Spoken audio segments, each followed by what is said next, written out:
Hi, good evening, everybody. Welcome to another episode of Words on Whiskey brought to you by Irish Whiskey Magazine, the authentic insights into all things Irish whiskey. So, thank you very much, everybody, for joining. I hope you're having a good evening and settling down for some interesting news and a couple of interesting interviews. So, we have Willie Aherne from the Palace Bar and Stephanie Shen, Global Ambassador for the Dead Rabbit Whiskey. I think we'll start off first by just some breaking news. Obviously, the biggest breaking news today is that Brian Nation has stepped down as Master Distiller for Irish Distillers, and his place is Kevin O'Gorman. And they've both been in the business there for 20 years. So I think 97 and 98 is when they joined Irish Distillers. Um, Brian Nation became Master Distiller in 2013, and Kevin O'Gorman was been Master of Maturation probably for the last 10, 15 years now, and initially started off as a distiller himself. So both have their distilling credentials at hand. We wish to congratulate Kevin on his new role. I'm sure to do a fabulous job, and of course wish Brian Nation every success on his new venture in the US. In other breaking news, Keeling Distillery announced that they'll be resuming tours on their distillery from the 29th of June, which is great news. So they'll be open 7 days a week. And for the first 500 visitors, they're going to be having special offer and giving a special present to the first 500 visitors that go. And I suppose then finally on news, Walsh Whisky are running a charity campaign. Obviously, difficult times for all charities at this point in time with COVID. So this is for the Jack and Jill Foundation, and they're trying to raise funds to provide 1,000 hours of nursing homes. So there's more information available there on their website. So please do what you can to give your support if you can. So we're going to try and join Willie now. Just have him on the line, and we'll switch over and see if he's there. Willie, let's see if we get him. Willie, are you here? Yes, so we've got Willie on the line now. That's great. Willie, how are you? Sergio, good. Yeah, not a bother. It's great that you could join us. It's funny how circles go around, but the last time we actually interviewed was for the first issue of Irish Whiskey Magazine, where we featured you as the featured Irish whiskey bars. And I'm delighted to have you back again under very different circumstances. Thanks very much. Yeah, that's going back a few years now, all right. Yeah, December 2016. So we're in a very different world, but a lot has happened there. And for you, I suppose, personally and professionally, in the last few years, I know you're married and now 2 young kids. That's right. Yeah. Your hands are full.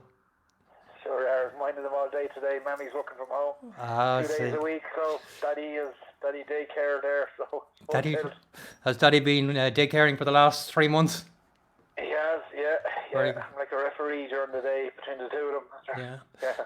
Well, I have to say, I passed by the Palace Bar last week, and I have to say it was a very sad sight indeed, unfortunately. But the sign of the times. What are you doing with yourself to occupy your time at the moment? Well, as I said to you, I'm much more involved at home on the home front. Annie is working from home a few days a week, so I look after the children a few days. I do get into Fleet Street there probably about 3 days a week. A couple of things I've always wanted to do in there, a bit of woodwork and rearrange a few pictures, and I've acquired a few new lovely whiskey mirrors in the last few months, so just getting them up and cleaning walls and a bit of redesign of, just colours, paint, and just a little bit of woodwork out the back. Some of the wood was damaged. Yeah. Where And as well as that, where there was a piece of kind of plywood where the ladies' bathroom was put in the early 80s. So just to get lovely paneling like the rest of the back room. So little projects like that. Yeah. Just keeping me occupied. So there we have the Palace Bar in its normal full beauty, without the boarding up. Obviously, it's an iconic bar. Do you want to give us a little bit about the history of the Palace Bar? Yeah, well, the Palace is it's licensed since 1823. There was a drapery before that. In the 1880s, there was a slight renovation done. And then to this day, what remains, as I said to you, probably the big one was the ladies' bathroom going in the early 80s, or the upstairs family home, then turned into a little bar upstairs in the late 70s, early 80s as well. So you grew up upstairs, did you? No, my father would have grown up upstairs. Right, okay. And originally your family from Tipperary, is it? That's correct, yeah. Little village called Rare Cross there. Yeah. The mountains there, North Tip, yeah. So your grandfather was the one that took over the bar back in 1946. Yeah, he was. He would have come up to Dublin as a young fella, like a lot of that part of Tipperary, kind of Kilcommon, Newport. A lot of young fellas would have come up and served their time in the trade. So my father would have done that, and his two brothers did as well. Yeah. So one of the brothers had a pub there on Capel Street, Jack Aherne, where the AAB is now. Yeah. And my grandfather would have served his time there and worked his way up and got introduced to the bank manager. And he had a pub then on James Street, literally across from the Guinness Brewery there, the Guinness Gates. Yeah. Basically where Roe and Co is now. All right. Okay. Yeah. Yeah, it was Ahern's. Yeah, so he was there in the 30s, early 40s. Would have been a great brewery house. It would have been big numbers working in Guinness in those days. And up the road as well from Powers, John's Lane. Yeah. So yeah, we have a beautiful picture of it. Beautiful Powers mirrors in the window of it. Yeah. I mean, you have an absolutely iconic bar there in the Palace Bar. It's one of the few old-style Victorian bars still remaining in Dublin. Maybe there's 7 or 8 in the whole of Dublin. And it's a great atmosphere in there.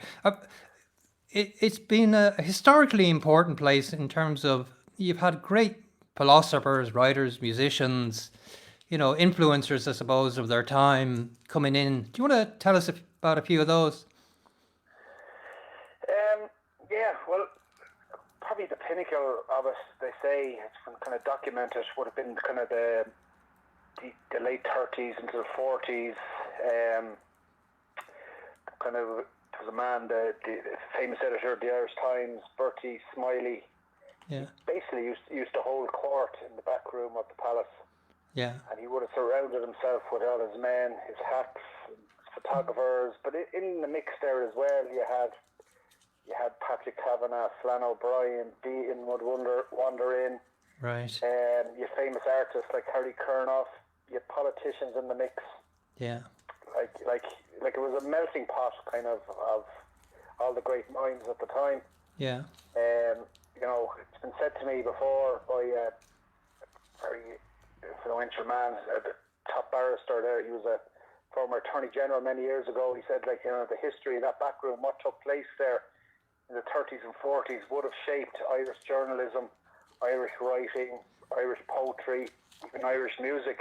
Yeah, yeah.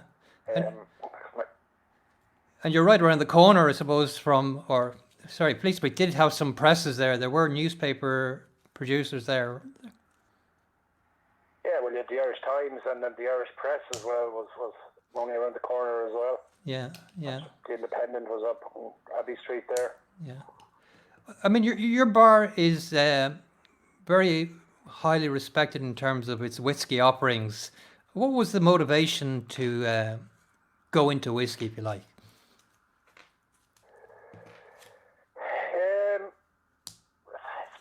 Probably as a young fella, like when I started off, kind of part-time in the palace, kind of when I was in school or when I left school afterwards, and probably on visits, I'm lucky enough to get over to an old rugby match in Scotland, and I used to love. seeing different bars. I used to love finding old bars, and my father would have given me a list of lovely old bars to go to. And I was just always amazed. You'd walk into these bars in Scotland, and they were ahead of us, like in terms of our pubs and just the way they were behind Scotch whiskey. You'd walk in and you could see 200, 300 Scotches on a shelf. Yeah. For pubs in Dublin back then, we were, I said it before, we 5, 6 brands on our shelves. Yeah. At the time, like remember the Palace, the Arches. You could have 6 bottles of Paddy in a row, or 6 bottles of Tullamore Dew, or Jameson in a row. We were fairly limited in our brands.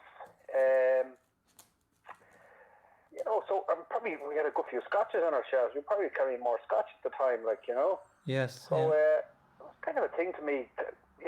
Okay, Cooley were doing great things at the time. They were, they had the Connemara brand, the Tyrconnell, Kilbeggan. They'd revived a few old brand names. Yeah. So they were starting, to do that. Irish distillers were starting with more the premium side of things. Middleton, they revived Redbreast again. It was on its knees. Green Spot was there. I've always loved the Green Spot story, the history behind it, and the 5 generations of the Mitchell family, and kind of had a cult status. I felt with the whiskey at the time, but it was to enhance the palate.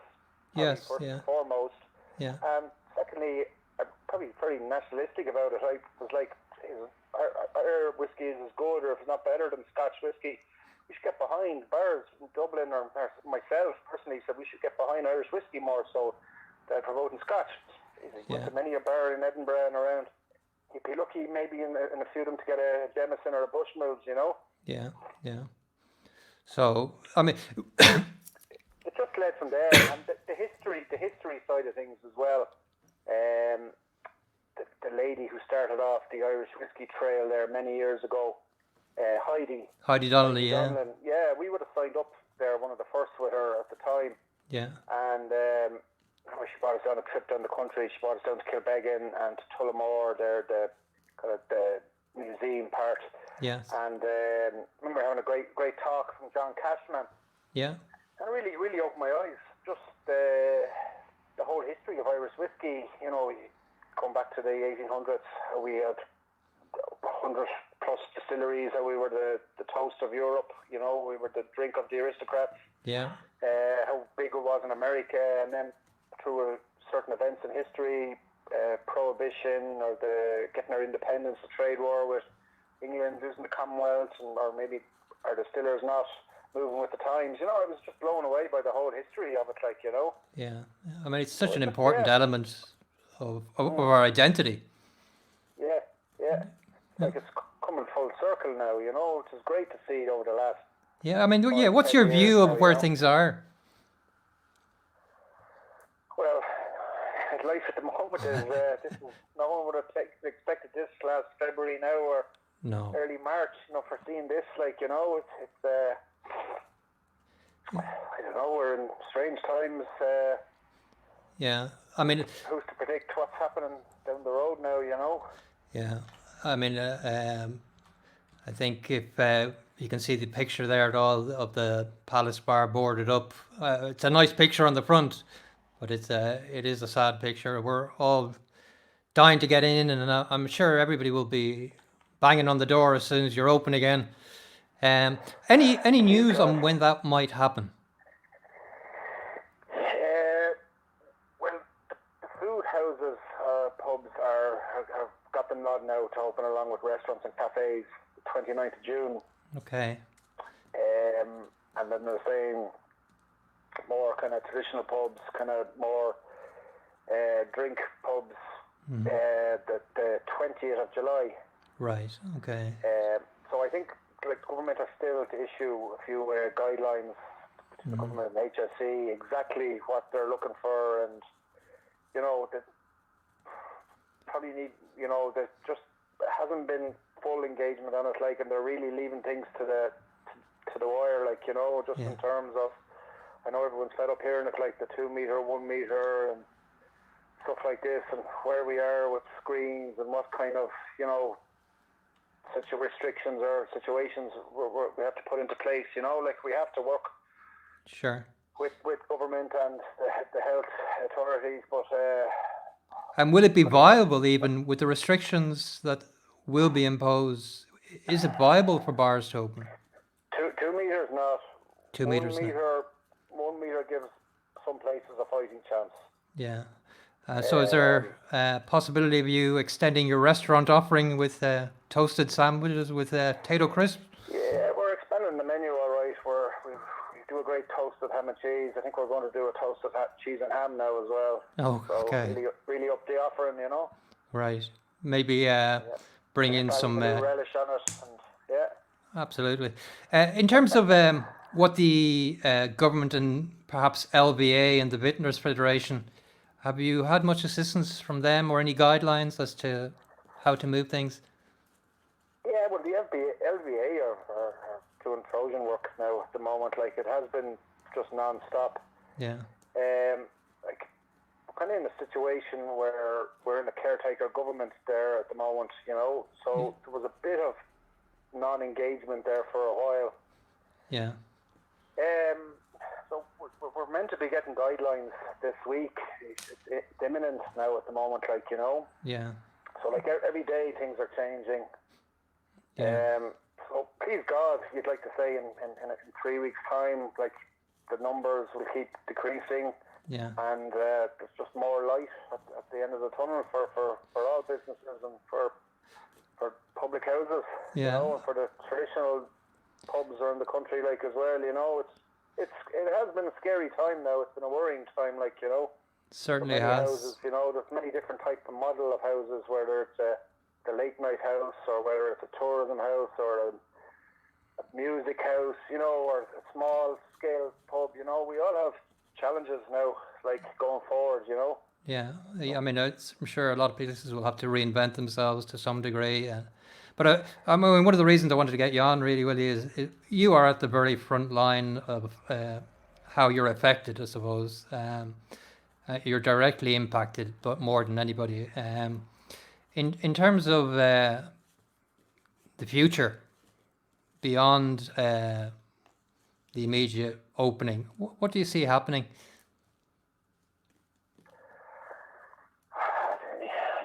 With the crystal ball there, Sergio, to be honest with you. Yeah. What do I see happening? I do think we have a challenging period ahead of us now. Like, I don't think the magic formula is going to just happen. I do think we have a challenging period. It might be that we have to live with it and adapt is the kind of word. Yeah. I mean, the tourism fall-off obviously is going to be a huge impact as well. But I think... Yeah, and that can't be underestimated. Like tourism for the country and for Dublin City. Yeah. Like, when we had the downturn, or the 10 years ago, or what was it, 2010, 2012, was it? Yes. Like, tourism was one of the things that got this country and the city back up going.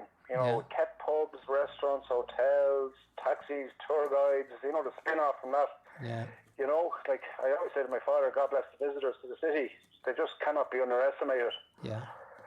So we're in a situation now where we probably won't have visitors for probably for the most part of this year, and could go into next year as well, Yeah. If we can keep it under control, the best situation is probably next year. And hopefully we won't have a second wave and so forth. But listen, on a different note, in terms of what you've done in the Palace Bar, you've had your own bottlings, of course. And do you want to take us through a few of the bottlings that you've produced? I think the last time I was in the Palace Bar, we were celebrating the launch of your Green Spot single cask, which I happen to have here behind me. You were telling me earlier that's all sold out now and it's available only behind the bar. But you have a number of other bottlings as well that you had worked on. Seven releases in total there in the last 7-8 years. From our inaugural one there was our 9-year-old in conjunction with Cooley at the time when it was owned by the Teelings. Yes. So yeah, that was a great one at the time. Great coup to pull off. We were the first house since the early 70s to have our own whiskey bottled again, to revive that tradition. Right. I would have had an old bottle and old labels from my grandfather's time, and we would have had the old label bottle from George Ryan, who the widow Ryan would have sold the palace to my grandfather in '46.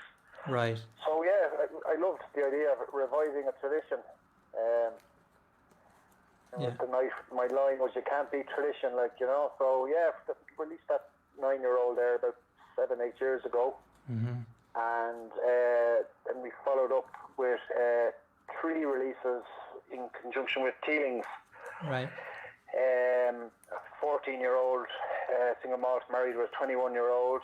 There was a 12-year-old, and then there was married with older whiskey as well, and there was another 14-year-old married with 18-year-old and 21-year-old as well.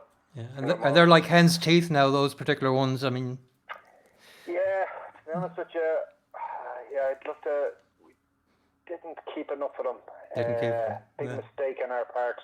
Yeah. Just when they were running low, a lot of customers or regulars or whiskey collectors at the time were just right at the end. Were coming in and buying the bottles, and we just didn't pull up in time.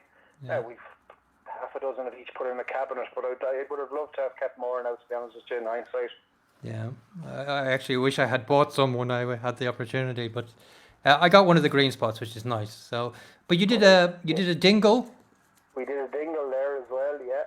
And redbreast. We did a redbreast, 17-year-old castrated redbreast. And are there any stock of any of these available if somebody wanted to purchase any of them? You can buy by the measure a dingle or a green spot and a redbreast, but we still have a few bottles of the redbreast for sale. And if somebody wanted to purchase those, could they do it online, or how's that? We are in the process. I haven't been good on that front there. We are in the process. You could make contact through social media with us. 1 or 2 people have, and they've called up to the palace. I've been in there 2 or 3 days a week, and we've looked after them there. Yeah. No, we're in the process of working on getting a shop up on our website. Yeah.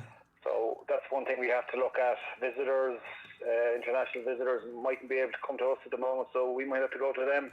Yes. Yeah. Well, I mean, the courier services are doing great business at the moment. That's for sure. They are. Right. Yeah.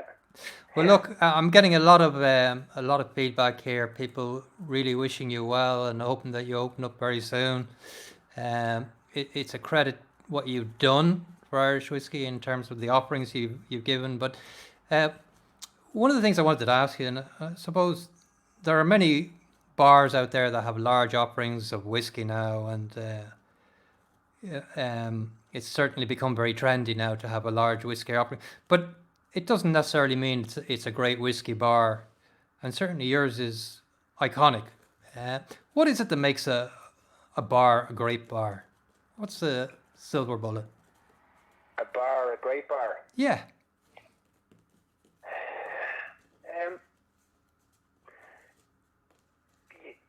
People love people. They love an acknowledgement. Yeah. They love interaction. They love an hello or a few words or warmth. You know, it's the same in a restaurant. You get a good waiter or a good barman, and just makes that little bit effort. I think that is a huge, just number one. I think Yeah. Just to get a warm hello or and a warm greeting and just a couple little words, or to go that extra little bit, Yeah. Personally, I love the traditional pubs. I love old houses. I love the Dick Macks of this world, the Noctons of this world, the Morrisseys of Leaks, Yeah.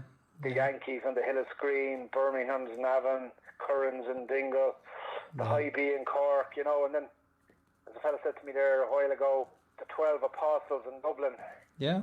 Yeah. Being the houses like the Long Hall, the Stag's Head, Joe's, McDade's, Ryan's Park 8th Street, the Grave Diggers, Donny and Espett's, I love all those houses. I think it's very hard to recreate that. I think they have something special. I think Dublin, we're a unique city that we still have, thanks be to God, we have those kind of houses in the city, and they're a great draw when people do come to the city, like, you know, a lot of visitors do come to the city to visit Dublin's great pubs, you know. Yeah, it's something that you just cannot reproduce. I mean, I've seen renovated bars. I've seen bars built from scratch, made to look old. It just very, very rarely works. That there's a. It's actually hard to pin down. It is the staff. It is the. But even walking into places like those, there is something very tangible that makes it very heartwarming. Heartwarming, and you know, people need a lift at this point in time. So we really hope that you get to open. Yeah, well, a bit more positive there last Friday, you know, given the guidelines now where pubs were. And, you know, the GAA season, hopefully we might get a championship in the autumn, you know. It'd be a great lift to the country. You know, simple things in life. Yeah, you know, we've just so missed it. Like, to be able to just go for a pint or go for a nice whiskey in a pub atmosphere, meeting friends. Yeah. We might have taken it for granted all these years. Or, yeah, well, there you go. You don't know what you missed until you lose it. Simple things in life, yeah. You know, so look, I'm sure everybody will come out and support you, Willie, and I hope they come out and support all the bars. On a personal note, what's been the obviously there's a huge commercial impact on you, and we hope that you get the support to come back strong. I'm sure you will. But what's your hope for the future, and you know, what do you see coming out of what good do you see coming out of this?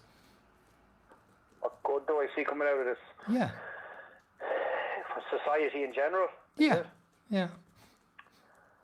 I don't know. I think we've all had a chance to kind of maybe reflect on certain things of the last 3 months. You know. Yeah. Whether you know, I think the pace of life has slowed down. Sure. Yeah. You know, people have. Everyone is, and there's been no one not affected by this. Like, you know, it's touched everyone. It's touched all walks of life. It's touched every profession. It's touched families. It's, you know, thanks be to God, health-wise. Well, that's the most important, of course. Were affected by it. Like, you know, my mother and father now are in their 70s, and you know, they've been doing the cocooning and minding themselves. You know. Yeah. Like we called over there today with the 2 grandchildren. You know, it was, geez, see the enjoyment the two of them get, you know, to call over. You know, there was a few weeks there we were outside the gate talking to them. Well, I mean, sure, it's a big lift for them to see the grandkids even, you know. Yeah. From a profession, like in a family pub in town, like, you know, we've got challenges ahead, but come here, we can put the head down and kind of mope about it, or we can kind of say, you know what, we'll drive on and we'll adapt. You know, we have to adapt, and customers will have to adapt for the foreseeable future. Like, please God, there's some sort of return to normality. Like, you know, who's to say? It could be 6 months, it could be 12, it could be 18 months, you know. Yeah. But we have to work with what's there in front of us. Like, you know, like we've challenges now with the size of the palace and the kind of, you know, the way it's shaped and that, like, but we'll work something out. And I've actually we'll keep the lovely Victorian look of the palace, you know. We'll have to do little touches, you know, but I'm not in favour of all these big plastic screens everywhere, or taking away the look of it and making it look sterile or hospital looking. Like, you know, people want to come in, they want the warm atmosphere, they want a lovely pub, you know. And we need to give confidence back to people as well now at the moment. There is a bit of confidence would be an issue with people. We've been, for the last 3 months, it's been non-stop, like, you know, so. Yeah. I mean, like I said, walking through Temple Bar was almost heartbreaking, you know, but look, I'm sure that things will change. I hope you don't change very much there, Willie. People speak very fondly of the Palace Bar and very fondly of you. And actually, I've got a comment in there from Robert Mitchell saying, keep sipping the spot whiskies. So I know that's... any plans for any new releases coming up, or...? Please God, now, we'd like to do something next year. We're the Aherne family, we're 75 years in Fleet Street. Right, okay. So, yeah, that's a big occasion. I have great plans for the year in general. Yeah. Kind of just thrown up in the air the last kind of few months. Like, just you're kind of, you're kind of dealing with more immediate things and hoping to get their doors back open. Like, but no, please God, we can do something next year now. All right, I have been in touch in the early part of the year. All right, with one or two distilleries. So hopefully we can put something together. Look, we look forward to that, Willie. Just want to wish you and your family all the very best. I know the Irish whiskey lovers certainly will come out and support you. Remember, everyone, if anybody wants a Redbreast single cask as well, they can get in touch with Willie. But thank you very much, Willie, for taking the time. I know it's not easy at the moment for you. And best of luck to yourself. I hope, sales of the magazine, you got to keep going and keep going. You're doing great things for the whole Irish whiskey industry. We'll do what we can. Sure, everybody's struggling. So health first, Willie, and the rest will come. So, good man, Sergio. So thanks very much for joining. I really appreciate that. No bother. Take care. Take care, Sergio. All the best. Bye-bye. So that was great to get Willie on board. He's a gentleman, and I can't say enough about the man, what he's done for Irish whiskey, what he's done for Irish life and the pub scene. So wish him and his family well to get through the difficulty. Okay, well, we've also another guest on, and we've actually got Stephanie Shen on, and let's see if we can add her now and get her in. So there she is. Hello, hi. Stephanie. How are you? Lovely to see you. Yeah, we had you waiting there a while, didn't we? Oh, no, that's fine. I actually just came off another recording and had to I virtually run to get here on time, but I made it. You made it, so thank you very much. You're brilliant. I know you were on another, what was the podcast you were on before? The Speakeasy podcast in the US. Okay, very good, very good. So I do see you being very active. So just for anybody that doesn't know who you are, Stephanie is Global Brand Ambassador for the Dead Rabbit Whiskey. But perhaps you can tell us, Shen, just a little bit about your background and what it is you do and how you ended up where you are. So maybe tell us about yourself first, how you ended up in Dublin and all the rest. Well, I was actually born in Dublin. So my surname is Chinese. My father is Chinese Malay, but he moved here. He met my mom and then decided to not go back. And so then I was born. Okay. So born and raised in Dublin. I started working as a bartender about almost 11 years ago. Right. And so it's been about 10 years that I've been bartending. So I've bartended in all different kinds of bars. I started off in a nightclub in the middle of Temple Bar. And then I've also been in some pretty funky cocktail bars. So like the liquor rooms, meeting house, etc. I entered different competitions. I was very into cocktails. But also when throughout my bartending career, what I noticed was that we weren't using a lot of Irish products in our bar. Right, so about 5 years ago is when we kind of started to see new whiskies come on the market, and when we started to see stuff even like the Irish tonic and stuff. So once more Irish products became available, I was very, very happy and very excited to promote more Irish products and produce. And so that's when I started becoming very passionate about Irish whiskey, and any bars that I worked in, I wanted to make sure that I was utilizing Irish whiskey and trying to showcase it in cocktails. And then when this job came up, they were like, "Do you like cocktails?" I was like, "Yes, I do." They're like, "Do you like whiskey?" "Yes, I do." "Do you like talking?" And I was like, Yes, I do." Okay, so good combination. But what attracted you to the drinks business and the hospitality industry in the first place? It was actually I was in university studying applied languages and intercultural studies. Okay. And it sounds very fancy, but it was pretty boring. Right. So I dropped out of university. I didn't really know what to do, and I started working in the cloakroom of the nightclub in Temple Bar. Right. And I was kind of at this crossroads where it was like, do I go back to college and try and do something else? Do I try and get a job? And then I remember we had a new manager in the venue, and he was like, "Hey, if you want more hours, you could work behind the bar." And I was like, Never worked behind a bar in my life. But I'll try it. I'll see how it goes. And my first shift, I didn't know how to pour a pint. Oh. I was afraid of the taps. I was like, how do you know when to stop? And they were like, because the glass is full. Yeah. But there were different times back then, I suppose. Were there many women in the industry at the time? No. I would have said that there was a very, very low number of women behind bars. There would have been key people like, the wonderful Gillian Boyle was very proactive at that stage. Anne Gilhooly, you had Jessica Carlin. There was a few people that were active, but it was very much male dominated at that stage. So it was an interesting journey to try and navigate through an industry where there was a lot more guys than gals.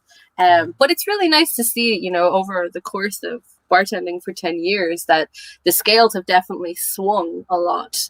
So now what we're seeing is that there's a lot more women that are proactive within the industry, which is really cool. And they're all pretty badass. I feel like when you bartend, they hang around together.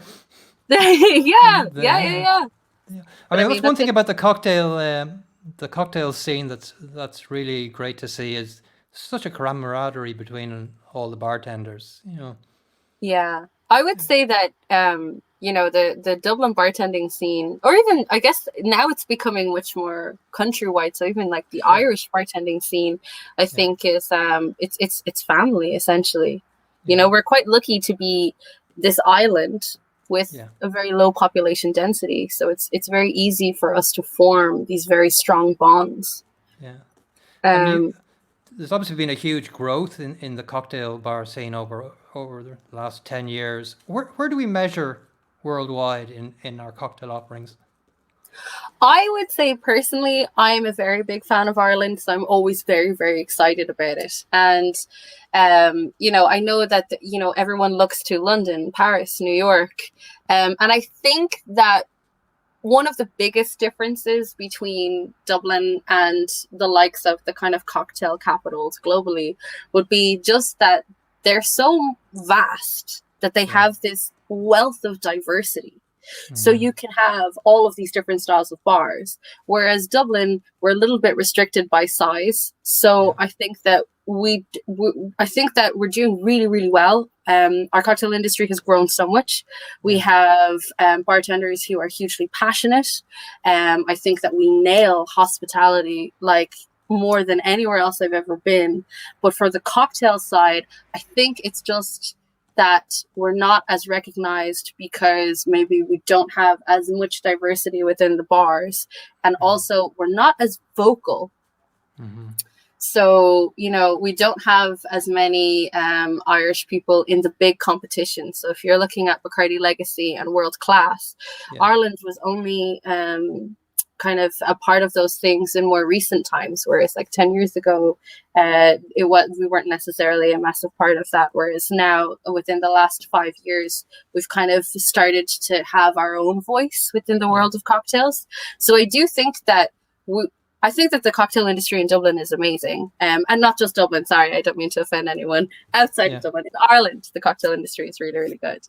But I think that probably the thing that sets us back is that we're not vocal enough on a global platform, and that we don't have as much diversity as you would find in London or New York. And that just comes down to the sheer size of the cities.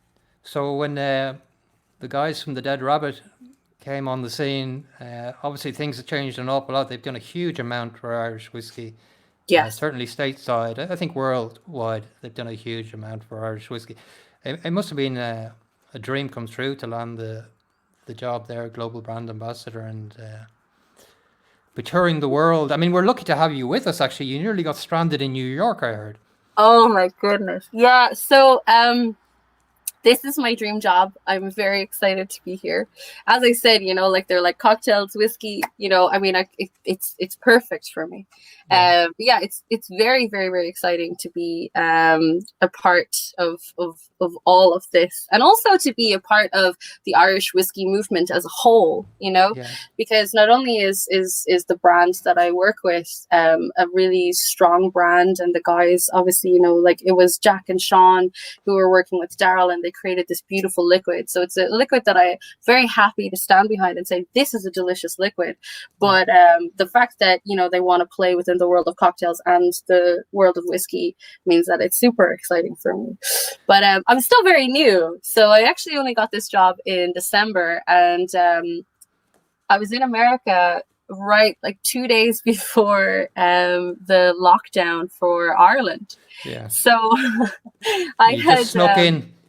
I was actually scheduled to stay in America for, I think it was another 4 or 5 days. And I got a call from my boss, and she was like, you need to get home tomorrow. And I was like, sorry, what? Okay. I was like, well, like there's rumors of things closing down. So it was kind of weird, because I started the job in December, and I spent a few months, putting the head down, putting the work in, and building, what the job was going to be, and making sure that I knew all of my stuff. And then I was out there, I was ready to go, and out of nowhere the coronavirus came. Nobody saw that coming to that extent. But no way. But I mean, you were managing the Chelsea drugstore and a couple of other bars as well there, and then you took a break. Yeah, tell us a little bit about the break, because that fascinated me. All I heard is you went to China, somewhere in the mountains, and you disappeared. Yep. So I was managing Chelsea drugstore up until 2018, and I had kind of experienced, when I found bartending, it was an instant love, and I was so happy, and there's so much creativity, and you get to meet so many crazy but cool people, and I felt like a horse that was blinkered. So I was just working all the time, and everything, like I don't mind this, but like my passion is my work. So, on my days off, I'd be reading cocktail books, or I'd be reading cocktail blogs, or I'd be like, oh, how would I figure out this recipe? And in 2018, it kind of reached a point where my brain melted a little bit, and it said, maybe we need a break. So I was like, okay, if I take a holiday somewhere, my brain will be, guiding me to cocktail bars, and I'll kind of get back into that, crazy mindset of like analyzing the drinks, analyzing the service. So instead, I decided I would go to the craziest place I could think of, and go live up a mountain in China. Now, as I said earlier, my dad is Chinese Malaysian, so he moved over here when he was 17, and he's lived in Ireland since then. But one of the reasons why I chose China in particular was because I really wanted to rediscover my cultural roots. And I just figured, I'm sure they won't have cocktail bars up a mountain in China. And so, they didn't, or did they? No, they didn't. They didn't. But yeah, it was a mental time because I accidentally ended up in a military martial arts school. All right. Okay. It was marketed as well. It was marketed as a cultural school. Right. So it was marketed as a cultural school where you could go and you could do martial arts, but you could also learn about calligraphy or Buddhism. And then I showed up, and it was a full-blown military school. We were right beside a military base. It was a very specifically Chinese experience. Like, I wouldn't have gotten that if I had have, gone to Shanghai or Beijing and kind of stayed there, because I would have eventually ended up like migrating back towards the cocktail bars. But being up a mountain in a military school, it was quite. You're not going to find it in the tourist guide, are you? No, I don't think so. And if you do, just be aware that they lie, because they're not a culture and art school. They are a military school. So that's. How long did you spend there? 3 months. 3 months, okay. And, so 3 months up the mountain in the school, and then there was an issue with my visa, and the Chinese immigration office in Dublin had given me the wrong visa. So my surname is Chinese, so they gave me a Chinese family visa. So for me to extend it, I need a member of my family to come with me to say she's officially related. And I had applied for a student visa because I was technically in a school. And so the school couldn't do anything, so I had to leave much earlier than anticipated. And I decided that, you know, I wasn't going to waste my break away. So then I kind of wandered. I went to Malaysia and saw my grandparents, and then I backpacked essentially through Thailand for a month and spent like 2 weeks in Cambodia. Fabulous. So in total I spent about 6 weeks bumming around Southeast Asia, which lovely. Yeah, it's worse things to be doing. Definitely worse things to be doing. And you know, it was a good you can time. do now. Yeah, definitely more than you can do now. Yeah. So but you came back. You came back when? You came back just before Christmas, was it? No, I came back. I came back in 2019. I think it was March or April. Right. And I kind of, when I came back, I had very different mindsets. So I knew that whilst I loved bartending and cocktails, that I wanted to challenge myself in a different way. And as much as I love cocktails, I really, really loved Irish whiskey. So I figured I would try and get involved in this massive wave of change that's happening. And I was actually a part of the opening team for the new Roanco distillery. Yes. So I was working there for a while with a great team. I think that's where we met first, is it? No, that can't be where we met first. I have a feeling, yeah. Certainly, it's not that long now. I'm sure maybe we met at some stage. We're good friends at this stage. Yeah, absolutely. And actually, you know, one of the reasons I wanted to bring you onto the show is basically you have been affected, but obviously not as hard as a lot of the bartenders out there. And I suppose it really came to highlight you've shown a great empathy for the bartenders who have lost their job. And I just think you're probably one of the unsung heroes out there, for me anyway, certainly, in what you've done for the bartenders out there. So I know you did the bartender boxes, which was a kind of, what was in the bartenders boxes and what was the idea behind them? So I would say that the idea behind the bartender box was essentially, I didn't know if I was going to lose my job or not. But what I did know was that almost everybody that I know and love had lost their job. Yeah. So I was like, okay, if I still have this job, then I'm going to utilize it to try and help out as many people as possible. And so I was really lucky because, you know, the brand team behind Dead Rabbit were 100% like, you know, do what you need to do for the bartenders. So the bartender box was the idea that we wanted to show, like I wanted to show my family within the bartending world that I loved them. And so we wanted to give them tools to help them to make cocktails at home, because I thought that they would go insane if there was no outlet for creativity. But I also wanted to make sure that the box contained items to remind the bartenders that they are human. Yeah. And so we included things like there was fresh fruit, there was porridge, there was protein bars, we snuck in a little bit of candy, and there was all of these kind of different elements to remind people that, you know, you may have lost your job, but you're still alive, you're still here, and you're so much more than your job. Yeah.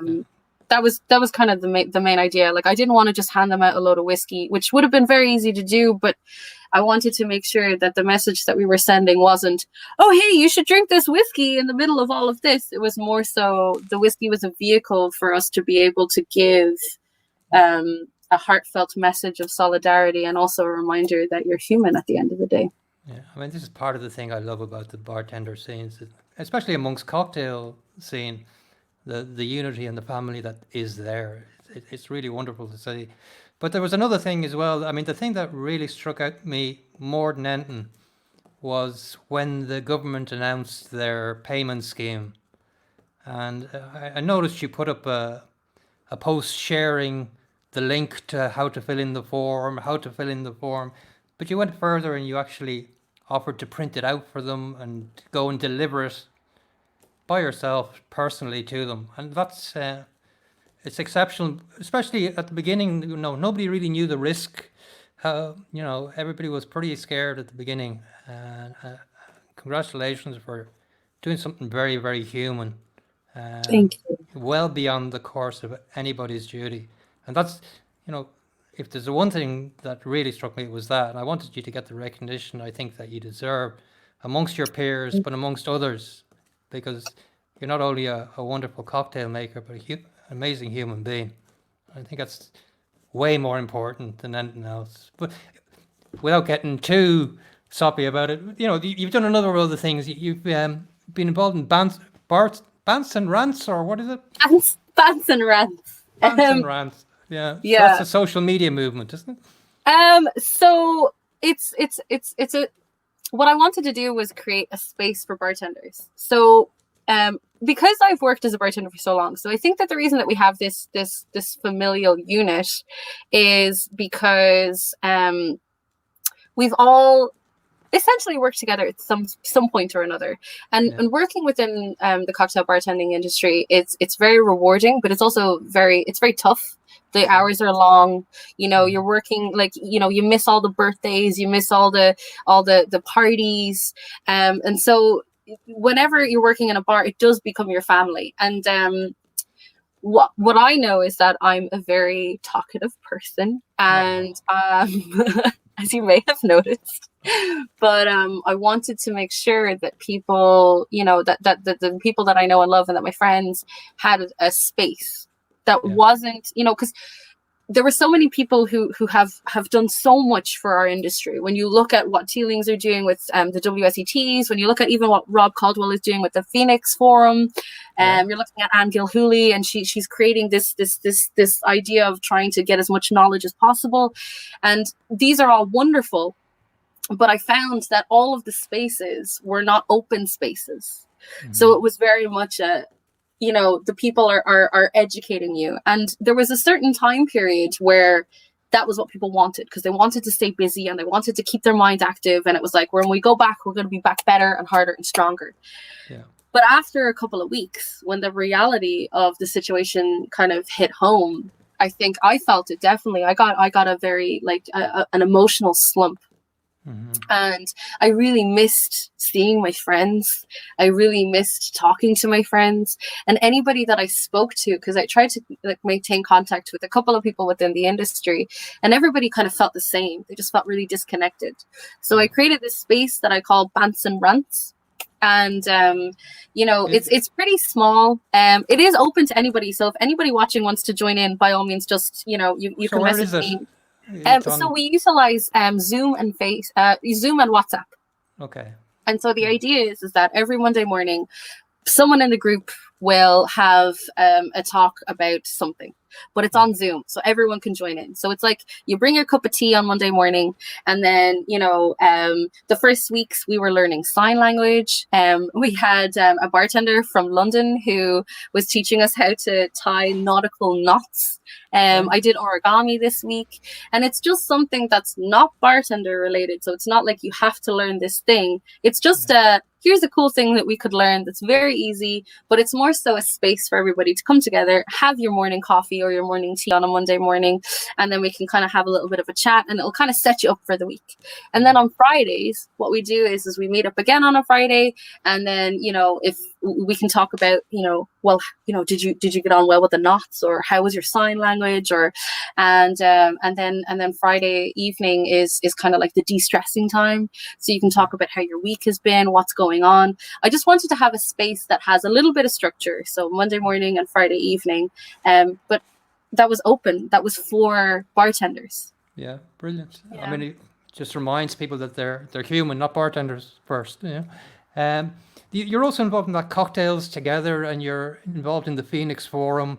I mean, I don't know how many of you there are out there, but you seem to be everywhere. So can you tell us a little bit about those?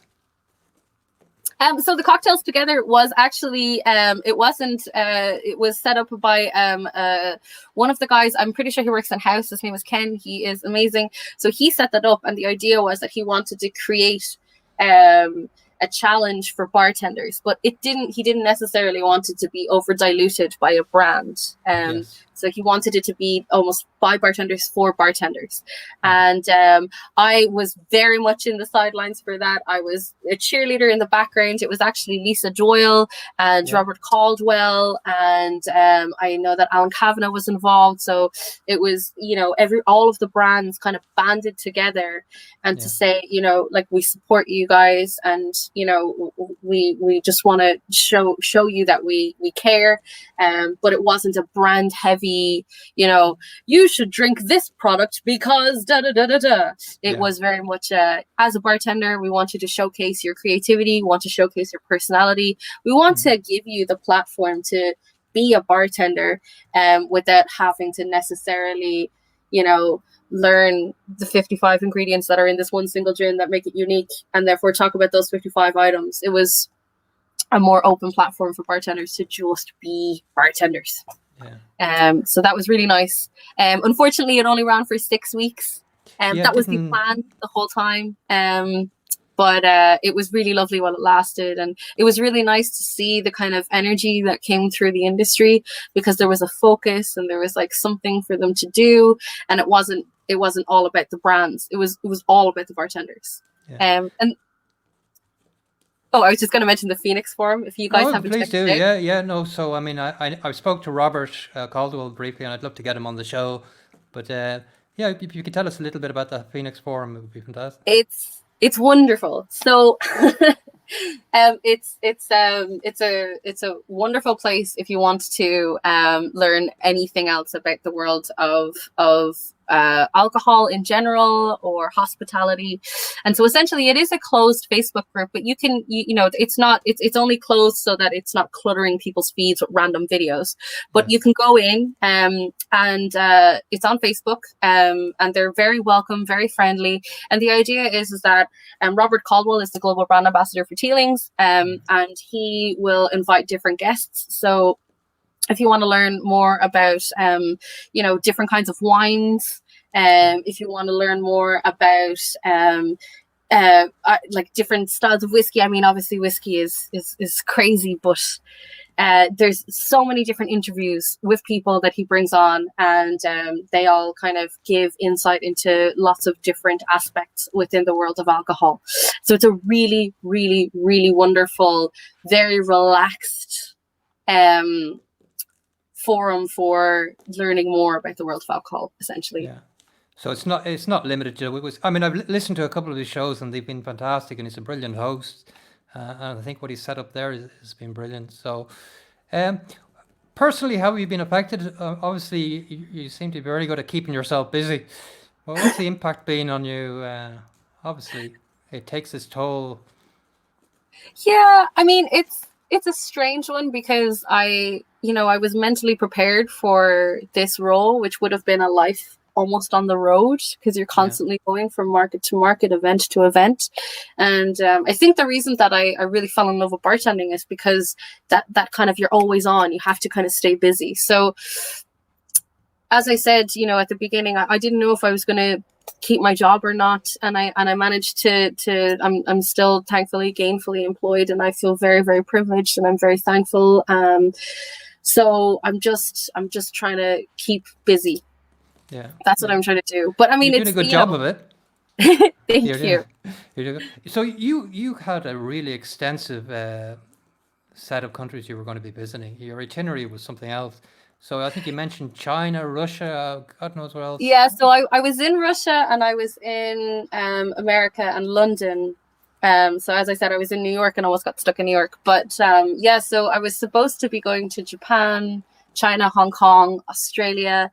There was talks about South Africa, Finland, and like, you know, it's the ball had just started to roll. So I was just about to dive into that world of global brand ambassadorship, and then the coronavirus came, and my job title the title's still the same, but it has become an entirely different role. I am now a virtual human, where everything is done online, and I've been teaching myself how to edit videos and trying to take better photographs.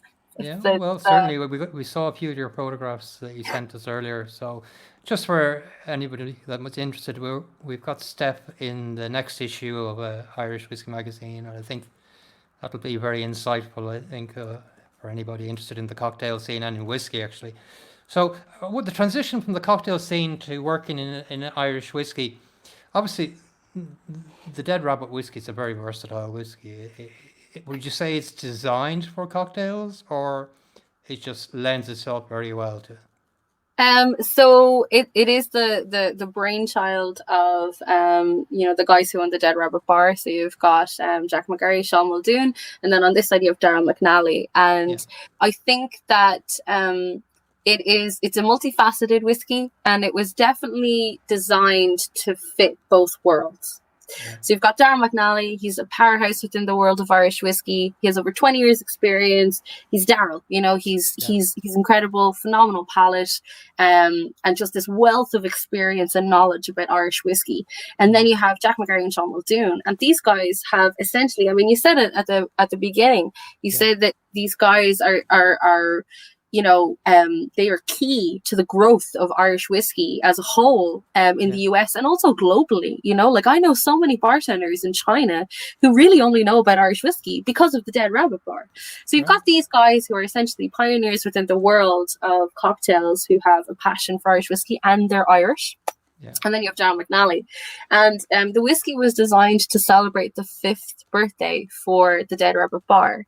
Yeah. And so the idea was always that they would be able to create a whiskey that would work in cocktails and also be enjoyed on its own. Yeah. So Daryl was kind of the person, like the gatekeeper, to ensure that the liquid was always going to be delicious on its own. And then you had Jack and Sean, and their main priority was to ensure that it would work really well within cocktails. Now, there are some whiskeys that are designed exclusively for cocktail use, and obviously the majority of whiskey wouldn't necessarily be designed with cocktails in mind.